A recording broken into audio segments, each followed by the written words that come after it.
Tá. isso, porque eles aqui ouviram, mas o gelado... Tá bom. Então, ó, o Arthur, a primeira vez que ele chegou aqui, eu fiquei conversando com ele, aí ele contou que a mãe estava internada, com leucemia, ia fazer químio, estava muito mal, o pai trabalhando e ele aqui. E eu perguntei, os teus pais sabem que você está aqui?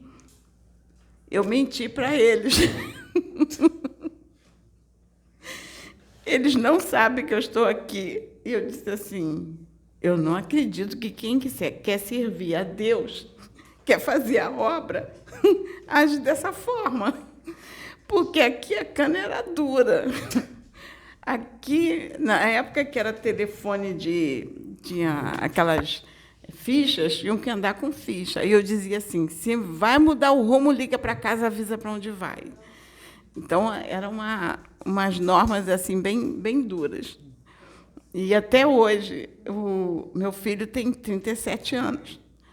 Ele vai sair, vai viajar, vai fazer um passeio, vai para algum local, ele liga, mãe, eu vou para tal lugar, assim, qualquer coisa você me liga. Tá. Então, eu sei onde ele está. Eu sei onde Sabrina está. Ontem eles foram para fazer o passeio de moto, aí eu sabia onde eles estavam. Sabrina tem 41 anos. 42. Eu já errei a conta dos anos dela. Senão que a minha memória está ruim. É a idade mesmo. Eu tenho a consciência que eu estou envelhecendo. Aí, e o Augusto vai fazer 37. E eu sempre cobrei isto. Aí eu falei para o Arthur, não, senhor, teus pais têm que saber onde você está. Tu vai agora comunicar aos teus pais, que assim tu não fica aqui, não. Eu falei, ninguém faz a obra desta forma. Quem quer fazer a obra de Deus não pode viver dessa forma, de dizer que vai para um local, vai para outro, não dá satisfação para a família. Tem que avisar. E eu disse assim para ele, olha, tem uma passagem na Bíblia que Jesus deixou, que é um dos mandamentos, e Jesus reforça esse mandamento. O próprio Jesus reforça, que diz que a gente tem que honrar pai e mãe, para que os nossos dias na face da terra sejam abençoados, prósperos. Eles falam até que nossos dias sejam aumentados, mas esses aumentados, eu digo em bênçãos, né? Então, a gente tem que honrar pai e mãe. E eu sentava com eles em casa e eu dizia, sabe como é honrar pai e mãe? É respeitar os pais, respeitar, porque são os únicos, eu digo que são os únicos amigos que nós temos. Eu não tenho mais meu pai e minha mãe vivos, eles faleceram. E no outro dia eu falei que eu estava agradecendo a Deus, porque quando minha mãe faleceu, eu tinha 22 anos, e ela me deixou de presente a Sabrina, para criar fora os outros irmãos que também viveram comigo. Então, a Sabrina foi como, não foi como, é como uma filha. E ela sabe que ela é uma filha. E os meus irmãos, que eu criei com muito carinho, cuidei deles com muito amor. Eu tinha 22 anos quando minha mãe partiu. Quando meu pai partiu, eu ainda não tinha 30 anos. Eu estava com uns 29 anos. Então, no outro dia eu orei, e minha mãe, quando faleceu com 44 anos. E meu pai com 57. No outro dia eu orei e disse assim, pai, eu estou há mais tempo vivendo sem a minha mãe e sem o meu pai do que eu vivi junto deles. E eu já passei a idade deles, porque eu já estou com 63, Meu pai faleceu com 57 e minha mãe com 44. Então, eu tive uma bênção de Deus, que eu já estou com 63 anos. Mas eu sempre respeitei esse versículo da Bíblia. Uma das coisas que eu mais fiz foi honrar meu pai e minha mãe. Eu cuidava do meu pai. Eu conto, meu pai ficava feliz, porque eu gostava de vestir meu pai, calçar e vestir meu pai.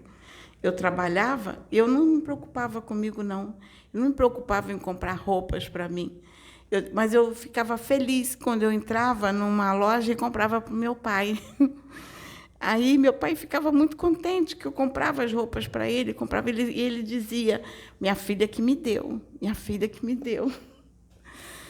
E quando ele faleceu, que eu fui no trabalho dele, os amigos disseram assim: o teu pai dizia assim para nós: minha filha é muito boa para mim. E isso me alegrou o coração. Eu era nova quando meu pai faleceu, eu estava com 29 anos. E eles diziam: teu pai te elogiava muito, dizia: minha filha é muito boa para mim. E eu cuidei da minha mãe. Durante todo o processo de doença dela, eu cuidava. E ela passava a noite sentindo dor. Eu pegava a arnica, esfregava a arnica na perna dela, que ela sentia muita dor nas pernas, porque o câncer já tinha tomado, de uma certa forma, que havia metástase óssea, e ela sentia muita dor. E eu ficava massageando. Aí foi interessante que, quando nos últimos tempos de vida dela, nos últimos dias aqui na Terra, encarnada, e que ela foi para o hospital, e eu, um dia, no hospital, a enfermeira disse assim: nossa, como você massageou a sua mãe essa noite? E ela ficava assim: esfrega aqui, aqui, aqui. E eu dizia assim: é porque eu passo a noite fazendo isso. E no dia seguinte eu tinha que ir trabalhar, fazia plantão de 12 horas. Porque eu honrava meus pais. Porque foi o que eles me ensinaram na palavra, está lá. E Jesus, ele diz que honrar pai e mãe está lá, porque Deus disse que é o único mandamento, Jesus disse que é o único mandamento com promessa de Deus, que ele disse assim: honre teu pai e tua mãe para que você viva bem. A tua vida seja boa. E eu sempre cobrei isso. E eu chamei o Arthur num canto e disse assim: Arthur, você tem que respeitar teus pais. Se você quer fazer a obra, isso tem que ser fundamental na tua vida, o respeito aos teus pais. Você não pode, você é independente, não depende deles, você trabalha, você tem o teu sustento, mas você tem que honrar os teus pais, tem que respeitar, porque eles podem ter a dificuldade que for, mas são os únicos amigos que você vai ter na vida. E eu disse assim para ele: se acontecer alguma coisa e todos se afastarem de você, eles nunca vão se afastar de você. E a mãe dele, eu ainda disse assim para ele: a tua mãe pode ter os problemas dela, lembra? Mas esse elo de mãe e filho é muito forte.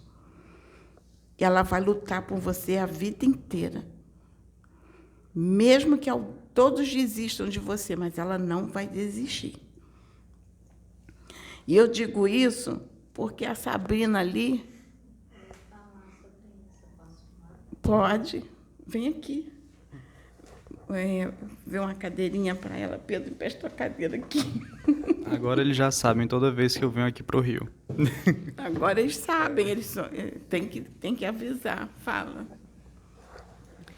A Suane ia falar essa parte que eu passei pelo meu processo.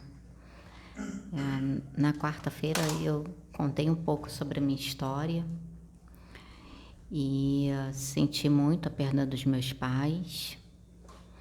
Por isso que hoje em dia é uma das coisas que eu até falo muito pro Pedro, né? Com relação ao pai, com relação à mãe dele. Porque eu não sei, assim, eu tenho sentimento de filha pela Sônia, eu tenho. E eu sou muito grata a Deus pela vida dela, por ela ter cuidado de mim. Mas eu gostaria de ter tido o contato com a pessoa que me gerou. Eu tive, mas foi muito pouco. Um ano e pouquinho, quando eu estava com um ano e pouquinho, ela morreu. E o meu pai, quando eu devia estar com uns 4 ou 5 anos de idade. Então, eu sinto falta daquilo que eu não tive. E eu sempre falo muito isso para o Pedro e para as outras pessoas. Porque às vezes a gente perde para dar valor àquilo que a gente tem. E eu, no meu processo que eu passei, hoje eu entendo que esse processo que eu passei, ele, além, tinha questão espiritual, tinha questão dos traumas. Se ela não tivesse me ajudado nesse processo, em tudo que eu passei, hoje, eu não estaria aqui. Se ela não tivesse lutado por mim no momento em que todos me abandonaram, que no meu processo eu era a ovelha negra da família. E ela não via assim. Ela lutou por mim. Então, nesse processo, eu, muitas das vezes, não tive... nós não tivemos no início um relacionamento que nós temos hoje, não por culpa dela, mas por minha culpa. Porque eu me afastava dela. Eu, no meu processo, só me afastava. E ela lutou por mim. E se hoje eu estou aqui, se a minha vida mudou, se eu tive forças, eu busquei forças para mudar a minha vida, foi porque em nenhum momento ela desistiu de mim, até nos momentos das broncas. Quando ela me agarrava e mandava eu acordar para a realidade. Até nesse momento, ela fez a diferença na minha vida. Então, hoje eu estou aqui, gente. Por isso que eu digo para as pessoas, eu falo isso muito para as pessoas. Honrem, né, principalmente para os jovens, honrem os seus pais, porque o que ela falou, isso é certo. Eles são as únicas pessoas que você vai contar na sua vida. Pode acontecer o que for, mas eles vão lutar por você. A Sônia não me gerou, mas ela lutou por mim. É como uma irmã disse, a nossa mãe disse para ela: eu não estou te deixando uma irmã, estou te deixando uma filha. E ela tomou isso para ela e até mesmo fazendo ela chorar, como o Pedro falou, vai chorar agora brincando, mas até mesmo nos momentos que eu estava passando pelo meu processo difícil e eu a fiz chorar, mesmo com toda a dor que ela estava sentindo, porque ela estava vendo o quanto que eu estava me destruindo. Eu entrei num processo de autodestruição inconsciente. Eu entrei no alto processo de destruição inconsciente. Não era porque eu queria, mas eu fazia as coisas sem saber por que eu estava fazendo. Simplesmente vinha aquilo, faz. E eu sabia que estava errado, mesmo assim eu fazia. E mesmo nos momentos que eu a fiz chorar, ela não se deixou abater por isso e ela lutou por mim. Sabe por quê, gente? Amor de mãe. Eu não saí da barriga dela. Mas mesmo assim, ela me tomou como filha. E ela lutou, né? Tá aqui o Adil, que pôde ver o quanto, né, do quanto que ela lutou por mim. Ele também ajudou. E quando eu mudei a minha vida para melhor, que eu saí de todo aquele processo, eu mudei a minha vida, cadê os amigos? Aqueles que eu achava que eram os meus amigos, cadê eles? Que eram amigos que me levavam para noitadas, amigos que me levavam para sair. Os meus todos sumiram. Pois é. Muitos ainda ficaram pouco, não. Do Pedro a mesma coisa. Cadê os amigos dele? Cadê os meus amigos? Não ficou um. Nem. Sumiu E a única pessoa que eu tive foi a minha irmã. tudo chato. Espiritualizou. Quando eu entrei em depressão, foi a Sônia que me ajudou. Quando eu tentei suicídio, foi a Sônia que me ajudou. Foi ela que lutou por mim. Então, só vou complementar para não me estender muito o que ela está falando. Que é uma palavra de promessa. Honre seu pai e mãe, para que seus dias se prolonguem na terra. E se prolongar, é você ser próspero, ser abençoado. E eu posso estar passando pela dificuldade que for. Ela não pensa duas vezes. Ela vem e me ajuda. O meu sobrinho e irmão, que é o filho dela, que nós fomos criados juntos como irmão, como, né, irmãos, ele pode estar passando pela dificuldade que for. Ela vai e ajuda. Os meus irmãos, ela luta por todos. Quando um irmão que estava passando por um problema muito difícil e que a vida dele estava até em risco, ela movimentou a família inteira em prol desse irmão.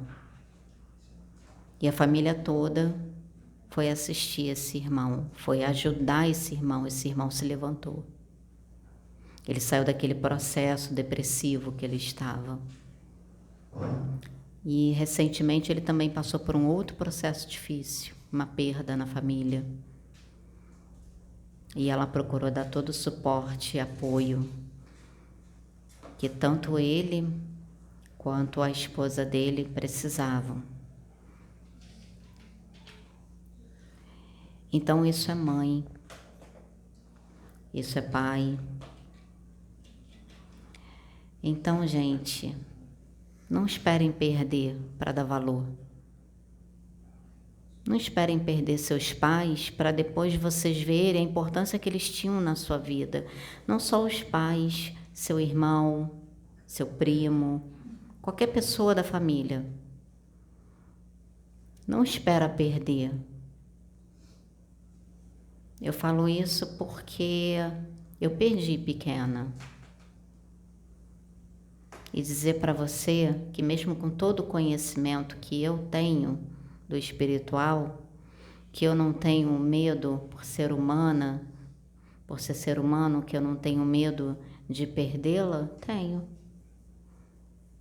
Tenho medo que alguma coisa aconteça com ela. Às vezes ela fica sobrecarregada. Quarta-feira passada eu vim para cá para poder limpar todo o salão, porque ela estava fazendo isso. Aí eu vim quarta-feira, limpei aqui esse espaço, limpei tudo, dei a geral, já para ficar pronto para quinta, para hoje. E assim eu estou procurando fazer. Quando eu posso, eu tenho saído do trabalho mais cedo e tenho vindo para cá. Então não espere perder para dar o valor. Eu falo muito isso para o Pedro. Seus pais podem ter o problema que for. Seu pai, sua mãe, eles não são perfeitos. Eles são seres humanos imperfeitos como vocês, como nós, como filhos. mas como pais eles nos amam. E eles lutam pela gente. E é isso que a gente tem que olhar. Não as imperfeições deles, os momentos de bronca. Não. Olhe para todos os momentos em que ele lutou por você. Eles lutam e vão lutar sempre até o final. Uma vez eu vi na reportagem uma mãe que o filho estava em risco e ela tomou tiro pelo filho. Ela se jogou na frente. Ela não pensou 2 vezes. Isso é amor de mãe. Eu vi que uma vez eu ouvi que o amor de mãe é o amor mais próximo, é o amor mais próximo de Deus que existe. Porque a mãe, ela ama incondicionalmente. Ela não olha os defeitos do filho. Para ela não existe defeito. Ela pode brigar, pode dar bronca, até por achar, né, alguma coisa assim errada. Ela pode ver que o filho está fazendo coisas erradas, como acontecia comigo. Ela via, ela sabia que eu estava fazendo coisas erradas, mas ela não me olhava como com julgamento. Ela, quando brigava comigo, era por amor, porque ela queria o meu melhor. Ela queria que eu saísse daquela situação a qual eu estava. E eu vi a oportunidade que foi me dada por Deus. E eu vi que eu tinha que lutar. Era obrigação minha lutar. Era obrigação minha sair daquela situação que eu estava. Porque, gente, quando você é bebezinho, você é dependente. Quem é que troca as suas fraldas? Trocou as suas fraldas? Quem é que deu de comer? Quem é que pagou a sua escola? Quem é que pagou a sua faculdade? Quem é que te deu casa, te deu comida, te deu a formação que você tem hoje? Ajudou a você ser quem você é hoje. E muitas das vezes a gente faz escolhas erradas, não por falta de conselho, não por falta de quem nos tenha orientado, mas às vezes a gente se deixa levar, sabe muito pelo quê? Pelas amizades, entre aspas. Porque eu falei isso para o Pedro, amigos, você conta no dedo. O seu primeiro amigo é Deus. O segundo, a sua família, a sua mãe, seu pai. Terceiro, você pode contar nos dedos. Quantos amigos você tem que verdadeiramente vão se colocar à disposição se acontecer alguma coisa com você? Que se você sofrer um acidente, alguma coisa, eles vão na sua casa para te fazer uma visita.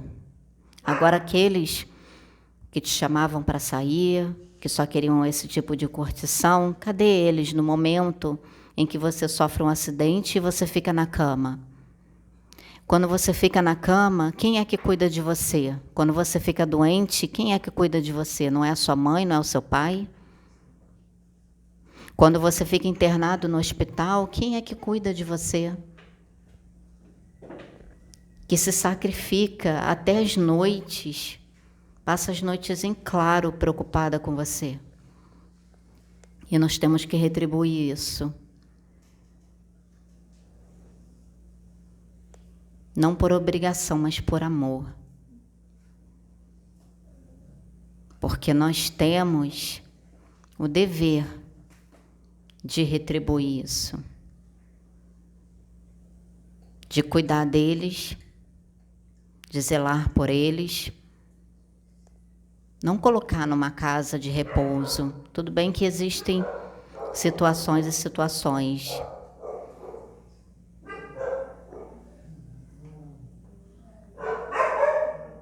Mas às vezes a pessoa tem condições de estar com os pais em casa, cuidando deles, e não quer ter o trabalho, pega e coloca numa casa de repouso, porque não quer ter o trabalho de cuidar, sendo que você deu trabalho para os seus pais.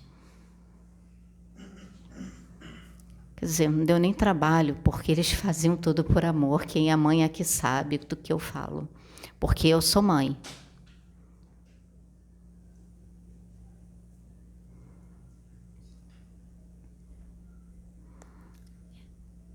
Então, era isso que eu queria falar. Acho que eu falei demais, me empolguei um pouquinho. Eu deixei falar. Então, eu vou falar de uma outra forma. Eu vou conduzir da forma que eu queria conduzir. Então, para fazer a obra do Pai, para receber as bênçãos do Pai, deixar que o Pai atue nas nossas vidas, nós temos que aprender a respeitar os nossos pais, porque isso é um mandamento.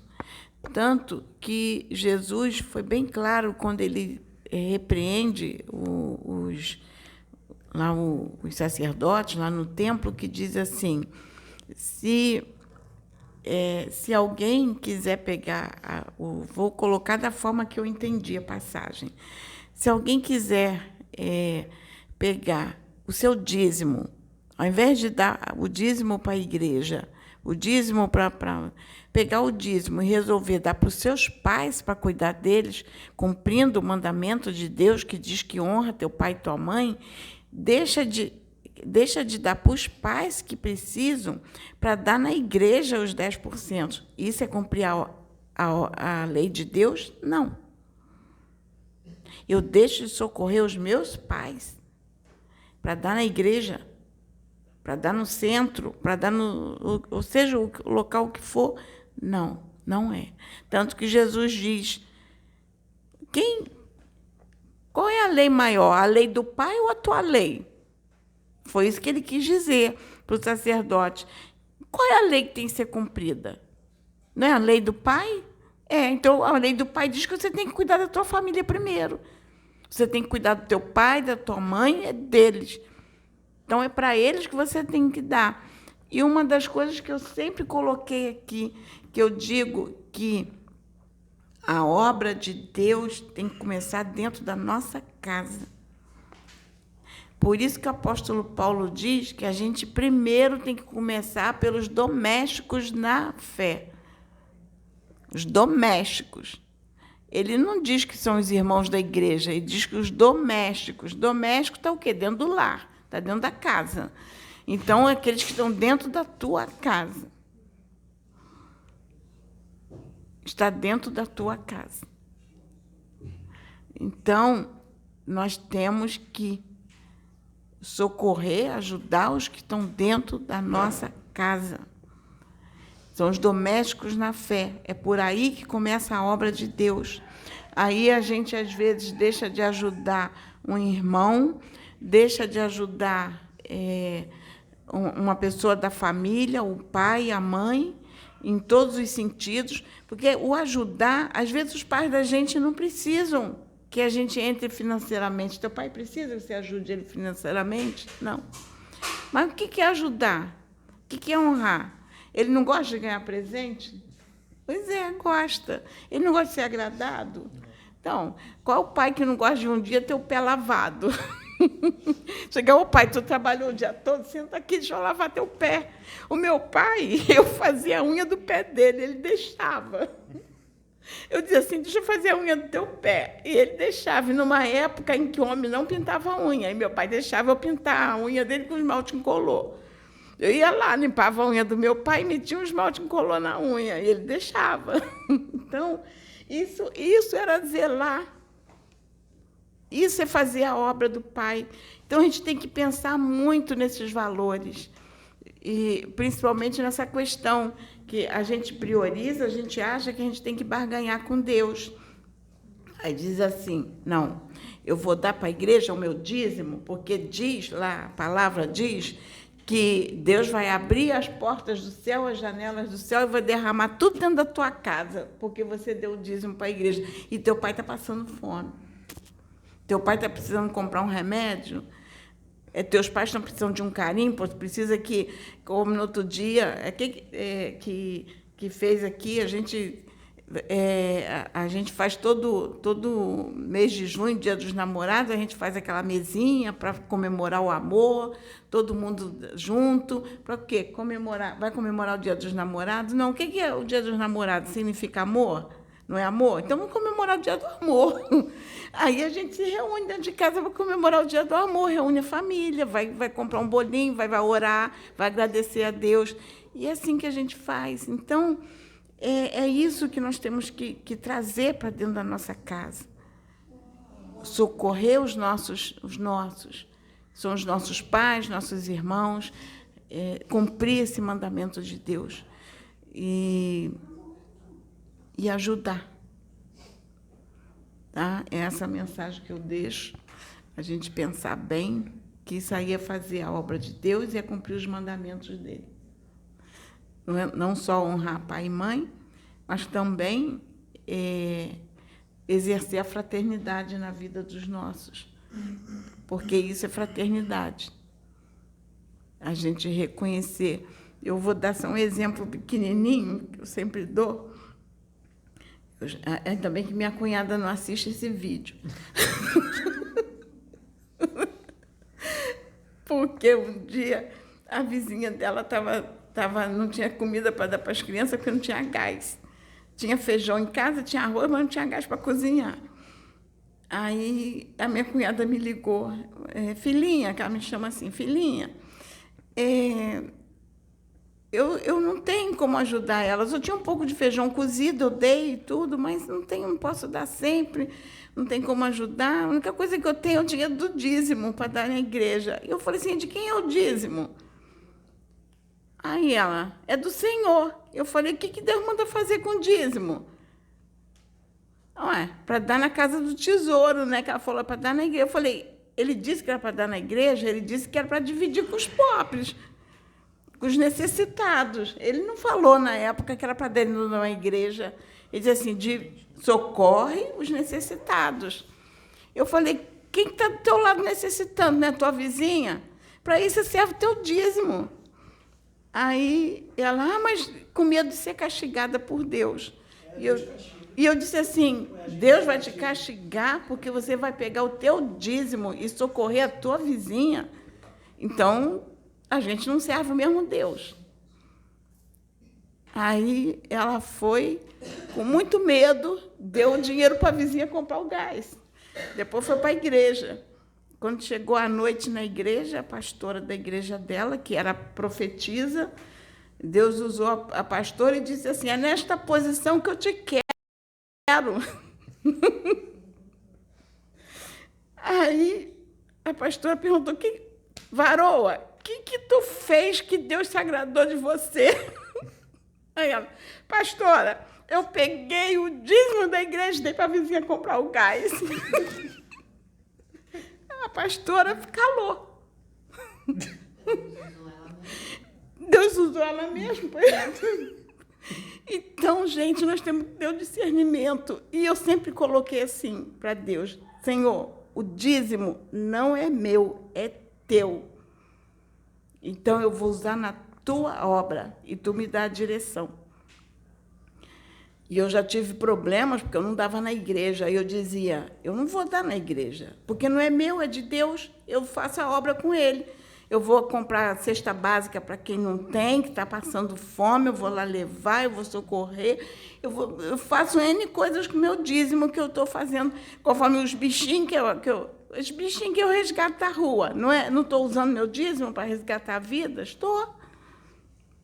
Eu não procuro dar o melhor para eles. Isso é fazer a obra de Deus. Deus me castigou? Não. Então, a gente tem que ter esse discernimento. E é essa mensagem que eu dou, que eu deixo para todos. Aí o Arthur vai pegar o dízimo dele, vai levar, depois que a mãe dele ficar boa, ele vai levar a mãe dele para viajar. É verdade. Vai pegar o Para dízimo. viajar para cá. Vai ser bem recebida. Então, gente, essa é a mensagem que eu deixo para vocês. Que Deus nos abençoe. Amém, Pai. Amém. Agora